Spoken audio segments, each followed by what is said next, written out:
Hello, everyone. My name is Christina. I'm the producer of Siren Songs, and I'm here with one of our lovely librettists, Caitlin. Caitlin, really great to have you on. Yeah, Thanks so much, Christina. I'm really excited to be involved in this project. awesome, awesome. So, first things first, how did you originally decide to start writing text for opera slash art song and become a librettist? It's a great question. It's not exactly a linear path to become a librettist. For me, I actually started my career as a singer, and I was a light lyric, so always doing the ingenue and the maid. I never got to die on stage. And at a certain point, I just got a little tired of the characters that I kept singing, and I wanted to have meteor roles. I couldn't really find them, so I started writing them myself. Awesome, awesome. So, describe your general artistic process when you're first getting started with a project and you're starting to dive in. How do you get started? It's different for everyone. I think for me, I'm very much a planner. So I do like to do outlines, have a sense of where a song cycle or an opera is actually going. So my first step is I will do some sort of outline, even if it's going to change.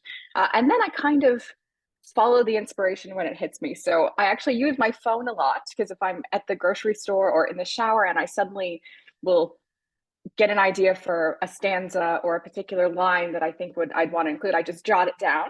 And then at a certain point, I have enough notes written where I'm like, okay, let's actually start sitting down and try to actually write this out.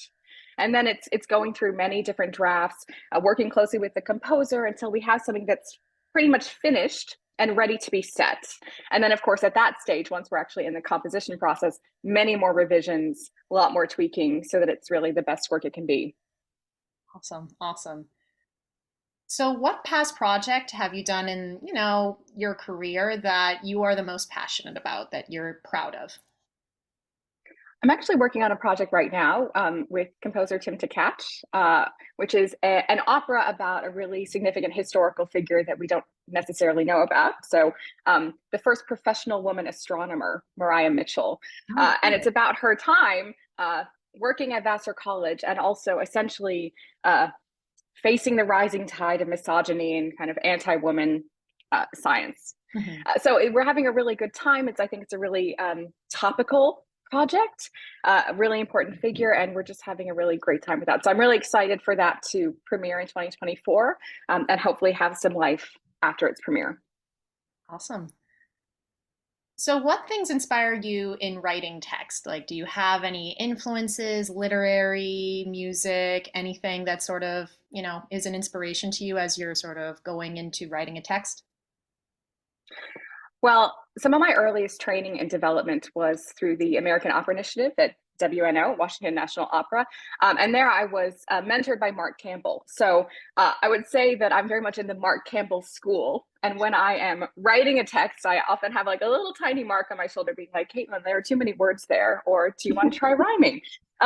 So it's very much about efficiency of text. How can you get the meaning across using the least number of words possible? And also playing with language, experimenting with rhyme, experimenting with rhythm. Uh, and I also really enjoy doing comedy as well as drama. I think, especially when we're talking about the recital stage, I don't think we get to laugh as much as we should. So I also love doing kind of works that have that comic element as well as really more compelling, touching works. Definitely, definitely. So, one of the things that you do is some research work. So, talk to me about that aspect of your career.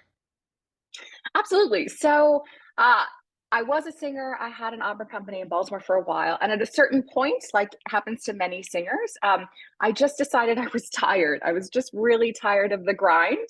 And I had an opportunity to come to Australia, of all places, and do a PhD. So I thought, okay, why not? I'll keep singing, I'll keep writing, I'll just do a PhD. And so I did the PhD and kind of actually stopped singing, but continued to write. And what I really wanted to look at in that research work was the inner workings of the opera industry, how things change with digital technology, how things are shifting around questions of diversity and inclusion, Mhm. and really just how to make the business better for the Yeah. singers who are in it, for my friends who are still in it, because we know it has a lot of issues, particularly around working conditions. So Definitely. now, yeah, so that really drives my research work. So one of my big projects right now has been looking at how women are actually represented in the most important leadership roles in opera production. So as conductors and directors and designers, because if we have the actual data about what's actually happening, then hopefully we can come up with some strategies to address it. Awesome, awesome. And I think that's such an important topic, and it's someone that I think is also close to my heart as well. As you kind of look around and you see, you want the landscape to kind of shift to reflect the actual gender parities and that sort of thing. And often it doesn't reflect that in opera. It's shifting, and I do see it shifting, Yeah. but it is definitely still a struggle. And I'm so glad that the Yeah. research work kind of highlights that.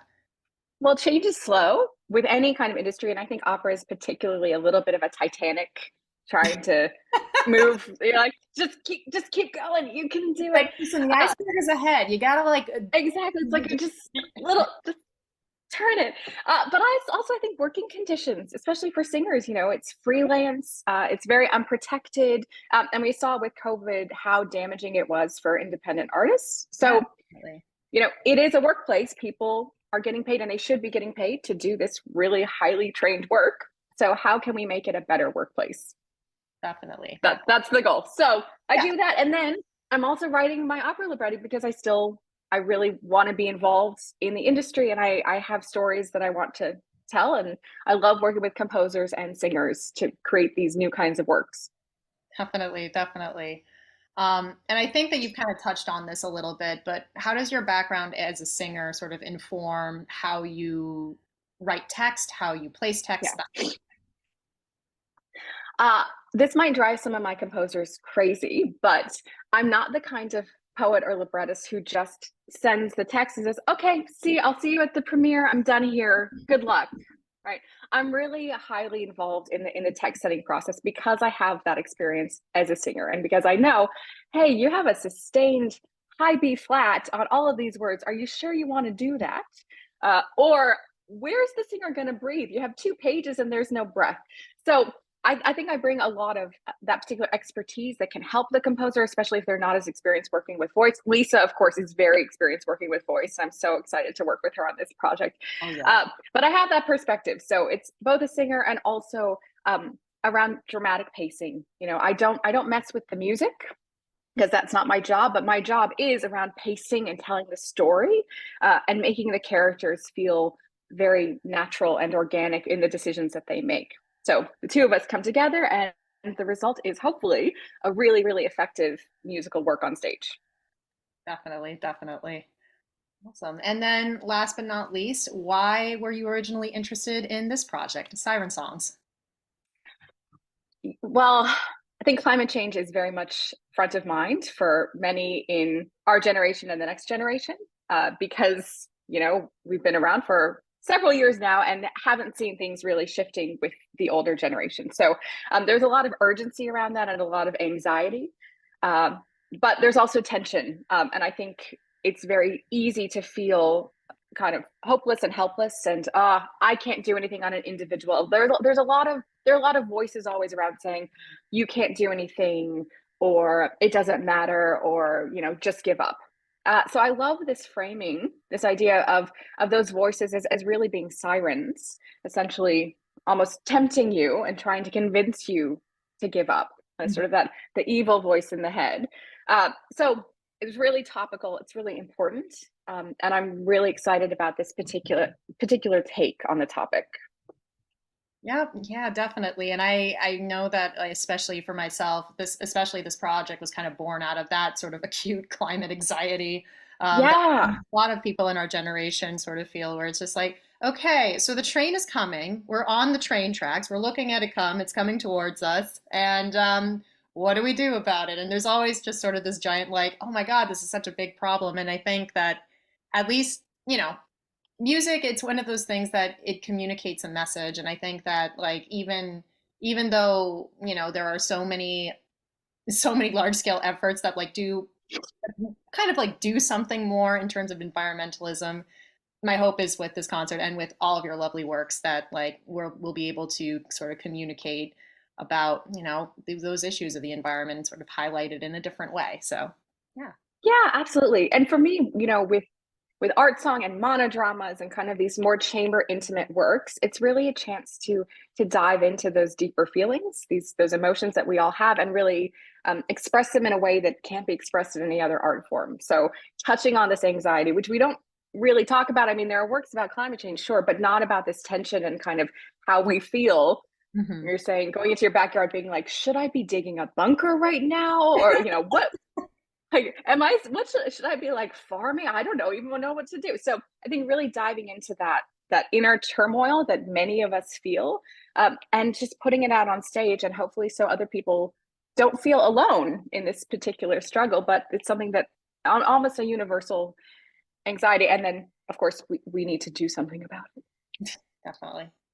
Well, that's our time for today. So thank you so much, Caitlin. And Thanks, Christina.